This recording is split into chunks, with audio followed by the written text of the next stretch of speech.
In this video, we will show you how to install your air suspension helper spring kit on this Ford F-150. This is part of the rear suspension located behind your rear wheel. Let's get into it.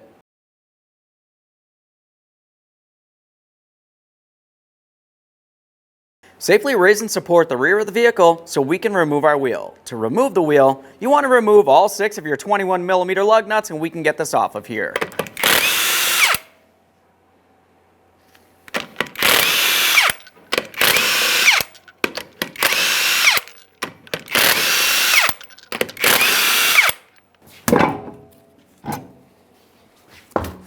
Now with the wheel out of the way, right about here is approximately where the helper spring is going to sit.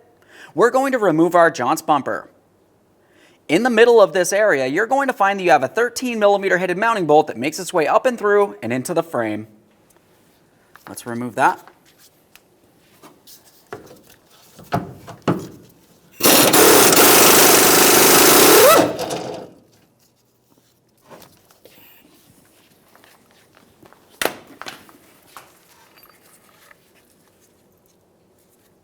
You can set that aside for recycling. Over on the bench, we're going to have our brand new air shock, and we're going to prepare to install our upper mounting bracket here. Looking at the bracket itself, you can see that we have an oval slot and 4 mounting bolt ports. Now, since I'm doing the driver's side, I'm going to be using this port right here and this one right along there. If we were doing the passenger side, we're going to use the other ports right along there. Slide this right on there. Now we'll continue on with our mounting nuts. A quick note, your kit came with some thread locker. Use it as necessary. Let's go ahead and snug these up.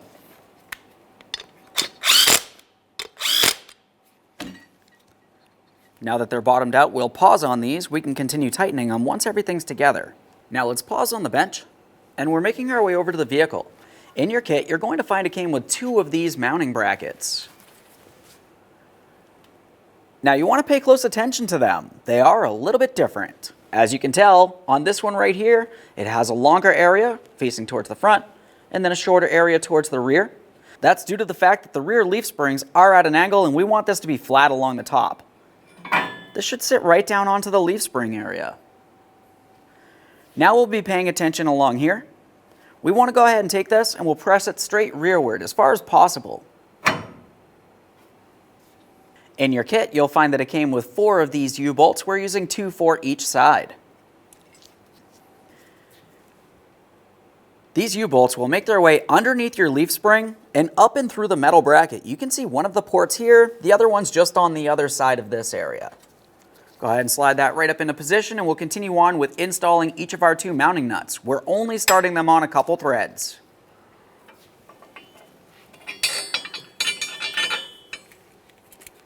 You can use some thread locker on these if necessary. These are locking nuts.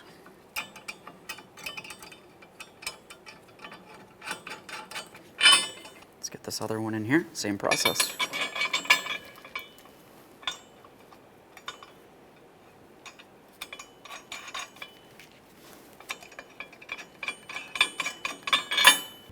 Now, if this was a 2-wheel drive vehicle, you would want to continue on with this spacer up along the top of the lower bracket, and then you would continue with the air shock, bringing the bolt up and through the bottom of the bracket, through the spacer, and then bringing it right into this area of the air shock. This is a 4-wheel drive vehicle, so I am not using this spacer. So with that said, we'll take that air shock and we're going to go right on top of the lower mounting bracket, aligning our mounting bolt port. In your kit, you're going to find that it came with 2 of these mounting bolts. They're a little bit shorter than the others. We'll come from the bottom of this bracket straight up and through the air shock.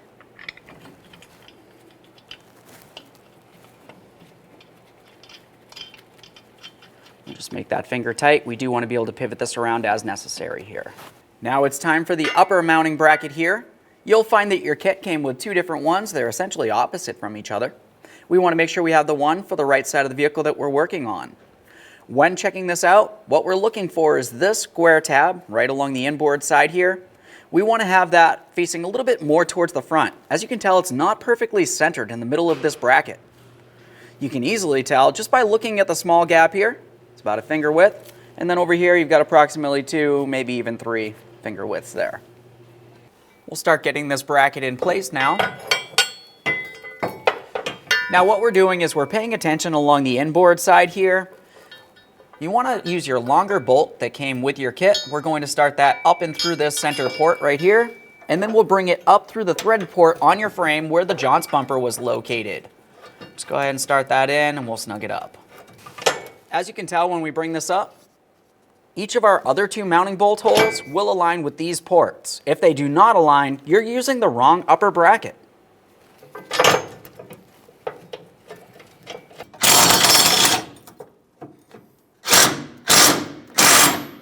Now in your kit, you'll find that it came with 4 of these. We're using 2 for each side.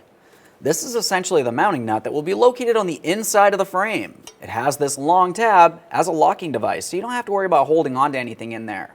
Continuing on, we're going to find in a kit, it came with several of these mounting bolts. We'll be using these bolts. These will come through the bracket, through the frame, and then directly into the threaded portion of this. If you were looking at that nut itself, you can tell that we have a flat portion which will go up against the frame, and then you have the threaded area that protrudes out. That would be the inboard side, so it's going to sit just like this. Now we'll start getting these in here from along the inboard side of the frame. You just want to go ahead and start sliding them in there. We'll do one at a time.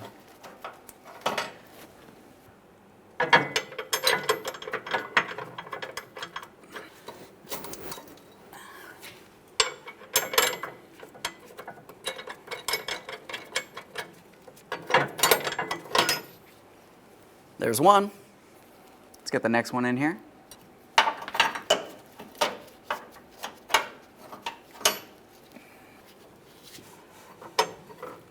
Sometimes this is easier if you use a magnet inside the frame there to hold it for you. Now that we have those started, let's go ahead and snug them up using our 14mm.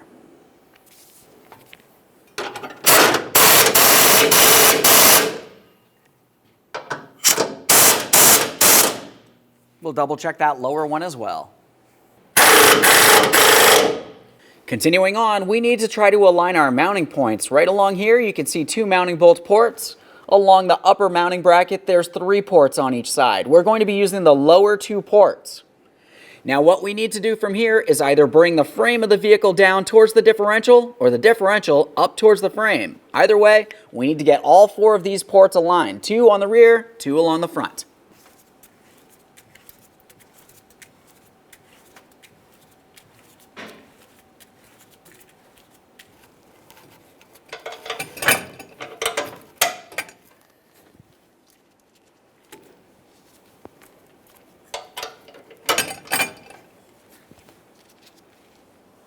We'll start on each of the mounting nuts over here.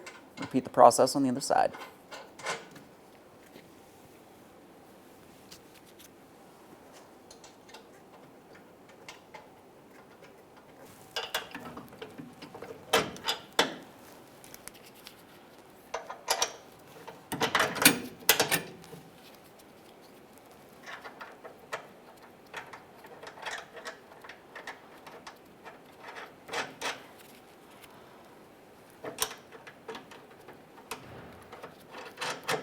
Now before we tighten this, you want to make sure that you have this upper bracket level. For that, you can make your adjustment as necessary. Just go ahead and lift it up. Once you have your adjustment, we're going to hold the nut side with a 14mm and tighten the bolt side with a 14mm as well.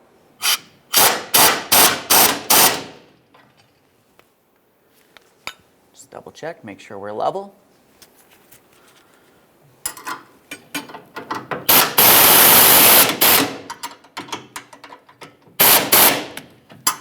Get the other side.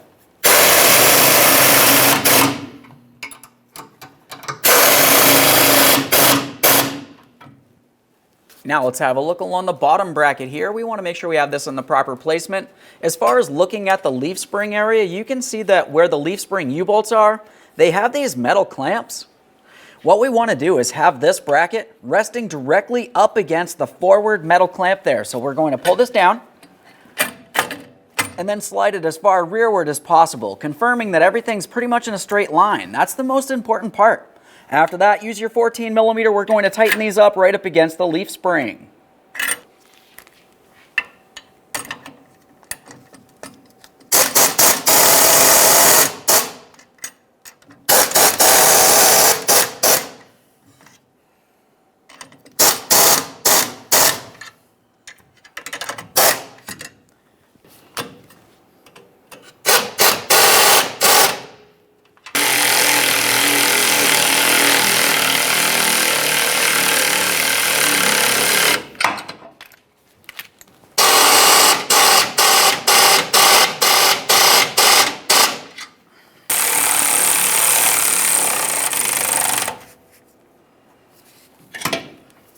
Now the most important part about tightening these up is confirming that the bracket's completely pressed up against the leaf spring along the front area here and along the back side. We'll double check, make sure everything's nice and tight and move along. With each of those tight, let's make our way inside the center of the lower bracket. We're going to tighten our mounting bolt that goes up into the air shock. Use your 14mm for this as well. Okay, right there is bottomed out. Now we're going to try to make our way up along the top of the upper bracket. We're going to tighten each of our 2 mounting nuts. Right there is bottomed out. A little bit further here.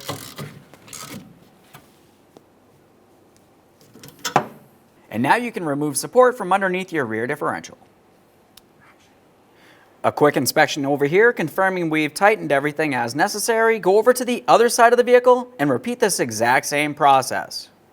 Now, once you've completed both sides, we're going to make our way to the rear of the vehicle for this small plastic bracket. This is for your inflator valves, so you want to make sure you have the bracket set up in an area that you can easily gain access to those valves and they are protected. For me personally, I'm going to make my way directly underneath the bumper here. It's going to be hidden. We'll have those valves facing down just like this so you can inflate them as necessary. We'll be using our 2 long wire ties that came in our kit. We're going to go up and over the bumper and bring it down through this area.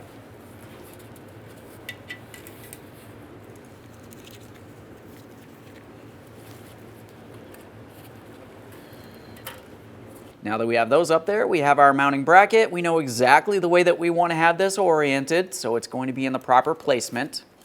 We'll just go ahead and start bringing it through along the back side there.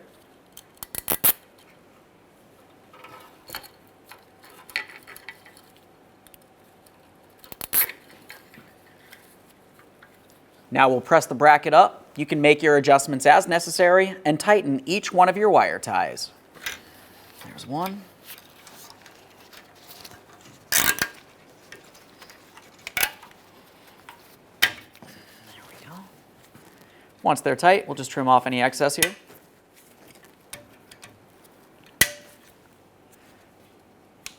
Now you don't necessarily have to use this bracket. You could just use a 5/16 drill bit and drill 2 ports inside of your rear bumper, wherever it feels best for you. For me personally, this bracket works just fine. In your kit, it came with 2 brand new inflation valves. Remove your valve cover. We'll set that aside. We will be using that. Continuing on the threaded area, you're going to find that you have a mounting nut. We can remove that.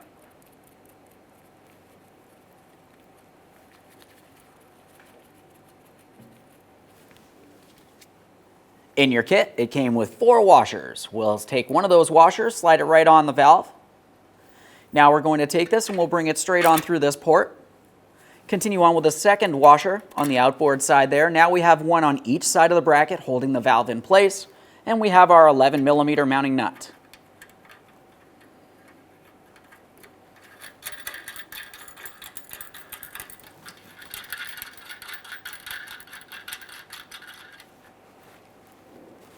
Now we'll just repeat the process for the next one.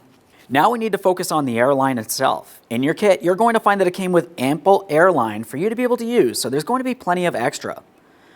At the very end of one side, we want to use one of the small plastic caps that we had removed from the top of the air shock. Go ahead and slide it on there, and now we're going to tape this in place. This is helpful to make sure no miscellaneous debris makes its way in the airline as we run this along the frame of the vehicle. I'll just use some electrical tape. You can use whatever you have that'll hold it on there.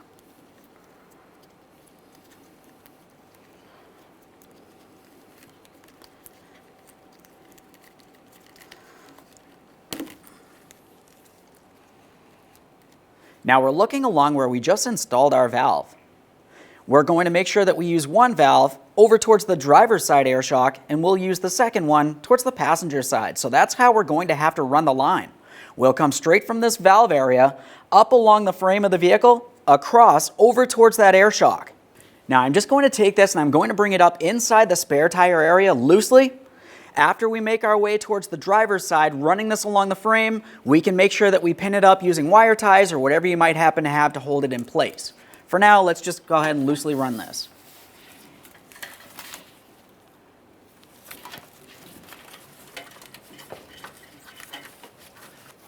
You can see it making its way out over here. Now, typically I don't like to run this along the outside of the frame if possible. I want to have it along the inboard side. Also on the inboard side of the driver's side, you're going to have some brake lines and miscellaneous wiring. So we can go ahead and pin this right up to that. Let's bring this right back in through there, up along the front.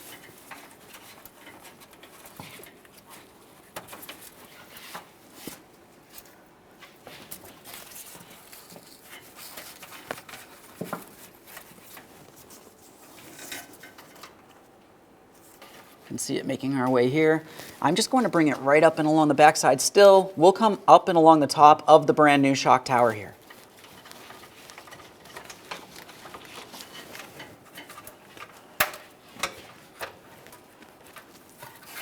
Just go ahead and give yourself a whole bunch of slack in this area.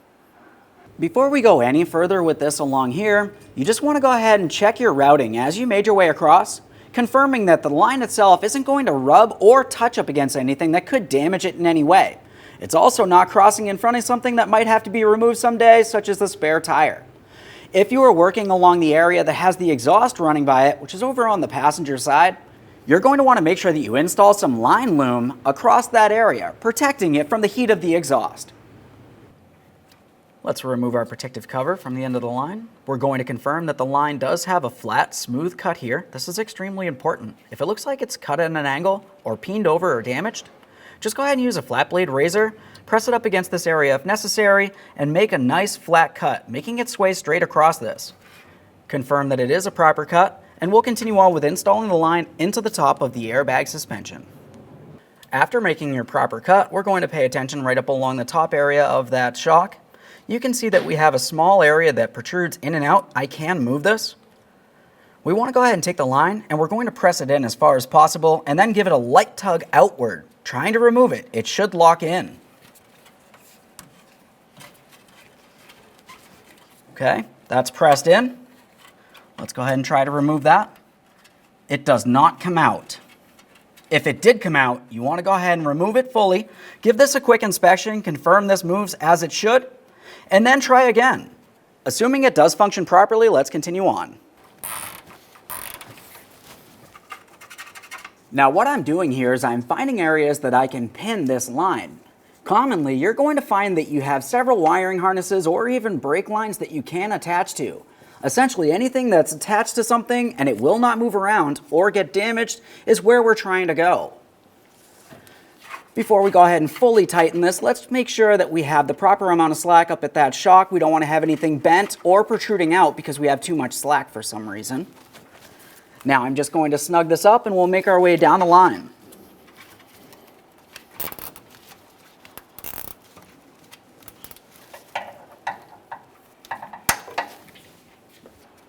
Get this one on here. Now this leads all the way down to our valve. Now we're going to take this and we'll bring it all the way down to the valve here. Obviously we're working on the driver's side, so I'm using the proper valve leading over.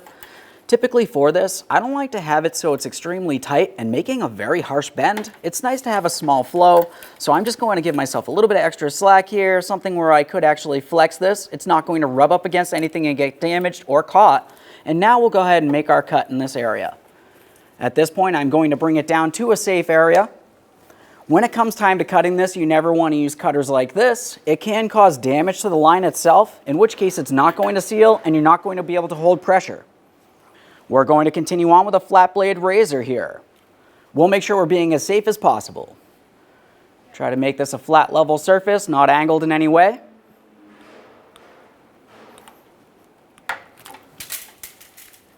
We'll go ahead and set that aside. Just a quick inspection, make sure it's properly trimmed, it doesn't have any angles or frays.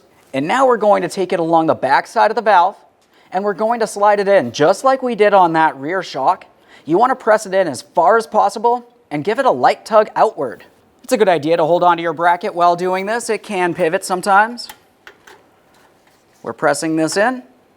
I could feel a click and now a light tug outward. It does not move around. This is exactly what we want. At this point, confirm all of your mounting points, making sure that nothing's touching up against anything that will rub it, such as a moving part of some sort, or anything that's hot. After that, we're going to go over to the other side of the vehicle and repeat this process.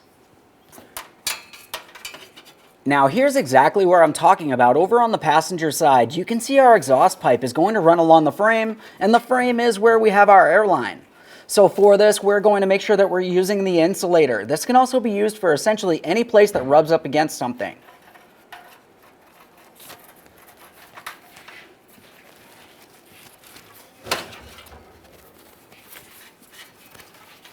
One last quick inspection in this area, and we can reinstall our wheel.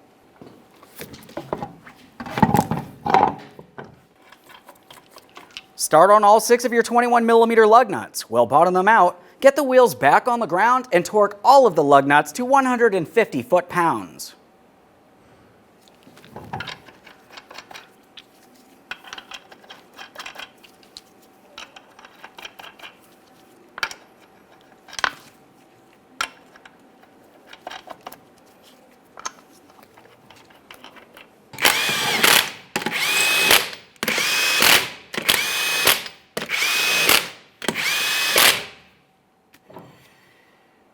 We've got the wheel back on the ground. Let's torque these in a crisscross manner to 150 foot-pounds.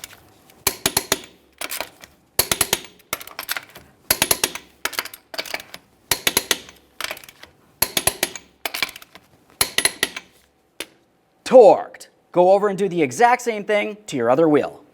Now we're going to gain focus on where those rearward valves are. This is where we're going to make the adjustment in the pressure on each one of our airbags. That can be done separately, as you know. Inside the airbags, we want to have approximately 70 pounds of pressure.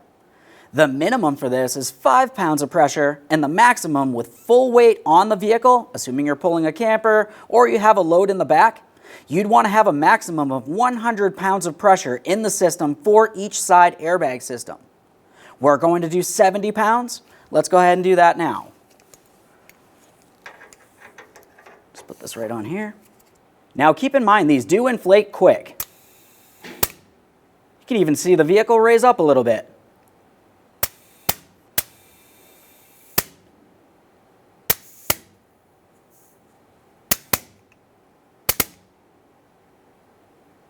There we are. Now that we've done one, you want to go over and do the exact same thing to the other one. After that, we need to do a leak check. Now it's time for the leak check. On each rear airbag, we have the area that the line went into. We're going to use some soapy water, or you could even use some glass cleaner, something that foams up, and spray right along where that seal is. If it looks like you can see any air bubbles, even the smallest air bubble making its way out of there, you have a leak and you're going to lose pressure in your air shock, which can be dangerous.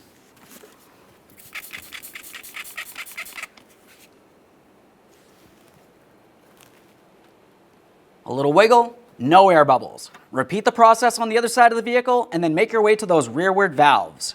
Now when we do the valves, we're going to spray along this area here and also where the lines go in.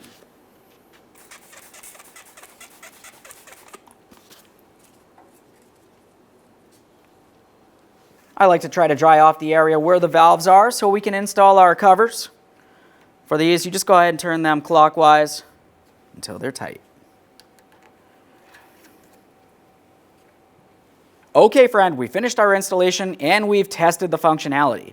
The next thing you want to do is make the adjustments necessary to the pressure inside of each of the airbags dependent on the load that you're riding with your vehicle. Aside from that, thanks for watching.